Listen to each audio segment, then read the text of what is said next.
Fala aí, turma do 7º ano, beleza com vocês? Vamos lá, né? Vamos dar início aqui ao nosso penúltimo vídeo, ok?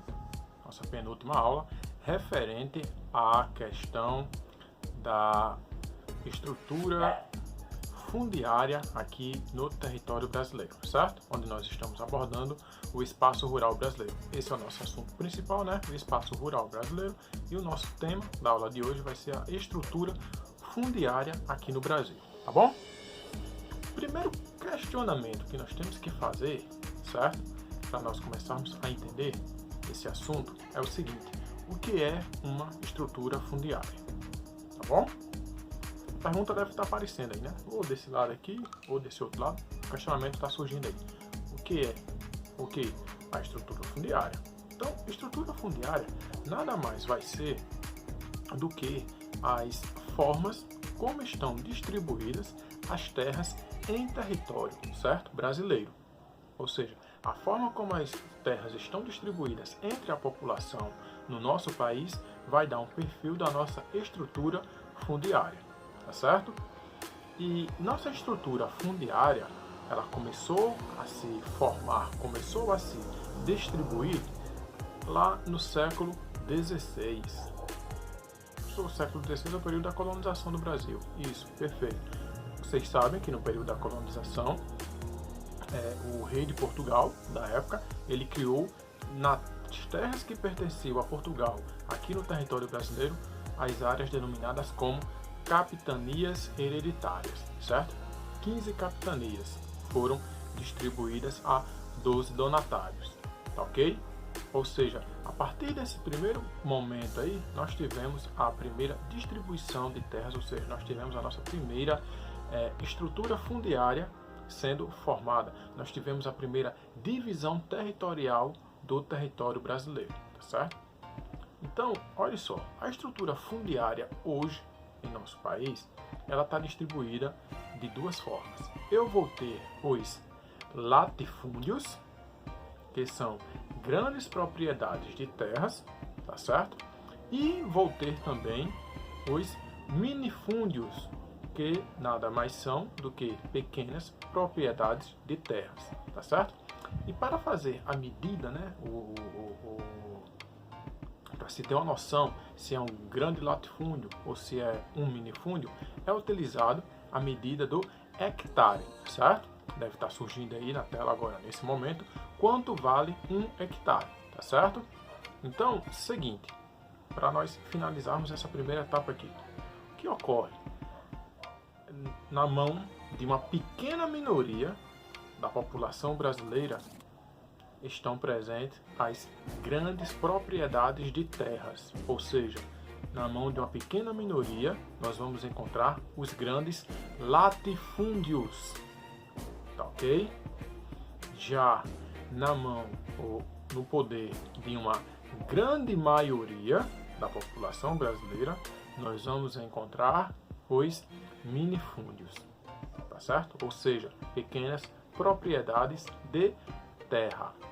Tranquilo? Então, a estrutura fundiária do Brasil, ela se resume mais ou menos nesse perfil que eu acabei de explanar, que eu acabei de te passar, tá certo? Ou seja, a estrutura fundiária vai estar ali organizada em latifúndios e minifúndios, onde eu vou ter uma pequena parcela da população com as grandes propriedades de terra, e eu vou ter uma grande quantidade da população com as pequenas quantidades de terra, tá certo? E isso aí já vem enraizado desde o século XVI, tá certo? Quando uma pequena parcela da população herdou, né, tomou de conta de uma área equivalente ao Nordeste do Brasil todinho, tá certo? Então, a nossa distribuição de terras, ela acontece de forma desigual, tá certo? Essa distribuição de terra desigual vai puxar já o assunto, o novo assunto que eu vou abordar aqui com vocês, né? O novo tema que vai ser o quê? A reforma agrária. Você deve estar, Everton, o que é a reforma agrária? A reforma agrária, como o próprio nome já está falando, é uma reforma, ela veio para transformar, para mudar algo que estava ali existente. Vocês devem estar, não faz um minuto que eu falei que as grandes propriedades de terras aqui no Brasil estão em poder de um grupo pequeno da população. E o que a reforma agrária vem propor? Ela vem propor uma nova redistribuição de terras entre a população brasileira.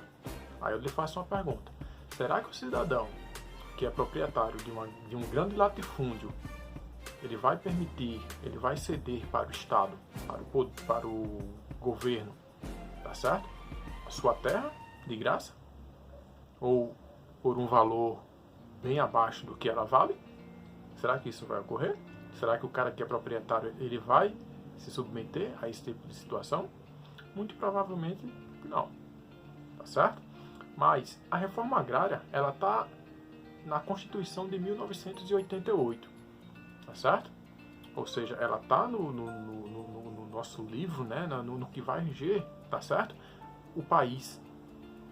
Então, se a reforma agrária ela está na Constituição, por que ela ainda não foi posta em prática para cumprir o seu objetivo? Qual é o objetivo da reforma agrária? Redistribuir, fazer uma nova redistribuição de terras entre a população brasileira com o objetivo de fazer com que as famílias produzam seus próprios alimentos, fazer com que as famílias, né, que não tinham acesso hoje possam ter condições de produzir, se alimentar e comercializar o excedente, fazendo assim a roda da economia girar, tá certo? Será que esse objetivo vai ser cumprido? Será que a reforma agrária ela acontece aqui em território nacional? Será que ela acontece aqui no Brasil? Muito difícil, certo? Muito difícil, porque se o cara tem essa propriedade de terra, dificilmente ele vai querer ceder. E se ele for ceder, beleza, eu vou vender. Ou ele vai querer cobrar o valor que vale, tá certo? Então, a reforma agrária ela ainda não foi posta em prática, porque ela mexe com muitos interesses, mexe com pessoas do alto escalão, certo? Pessoas influentes em nosso país. Então, é difícil, certo? É difícil. A ideia ela é boa, excelente, mas a execução vai ficar a desejar, certo? Por muito tempo ainda. Então a reforma agrária, ela é muito linda no papel, na Constituição, ela tem um objetivo, tal, mas na prática, quando nós observamos, dificilmente ela vai acontecer, certo?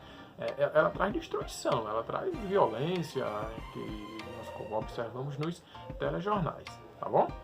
Mas infelizmente essa reforma agrária eu acho ela muito difícil de ocorrer aqui em território nacional, tá bom? Vamos dar continuidade, beleza? Ao nosso assunto em um próximo vídeo, tá certo? Não no próximo vídeo não, nesse aqui, vamos dar sequência. Olha só, eu falei primeiramente da estrutura fundiária no território brasileiro. Acabei de falar agora da reforma agrária. Olha só, tanto a estrutura fundiária do Brasil como a não execução da reforma agrária vai ser responsável por um movimento populacional denominado como êxodo rural. Vocês já devem estar cientes do que é isso, o que vem a ser o êxodo rural.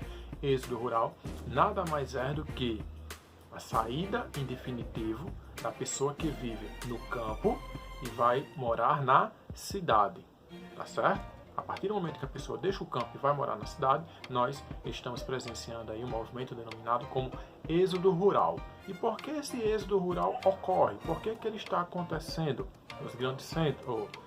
Está ocorrendo essa migração do campo para os grandes centros urbanos? Por vários fatores. Por essa má distribuição de renda, por essa má distribuição das terras, tá certo? Pela não execução da reforma agrária, pela mecanização do campo, pela dificuldade em conseguir emprego lá no interior onde o cidadão mora, onde ele habita. Então, ele se vê obrigado a migrar. Pô, se aqui não está legal para mim, eu vou ter que procurar outra área, outra região. E onde é que eu vou?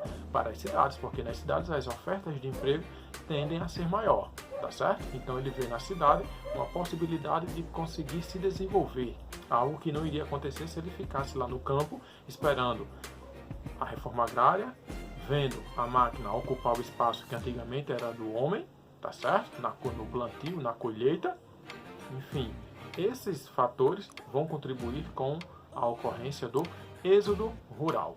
Isso vai influenciar na diminuição da população que vive no campo, da população que vive no interior, lá no meio rural, beleza? Agora sim, agora finalizamos o nosso assunto, beleza? Esse primeiro vídeo, né? Vou voltar com mais um vídeo daqui a pouquinho para acabarmos de vez com esse assunto referente ao espaço rural brasileiro, beleza? Fica aí que eu volto já. Tchau, tchau, até mais.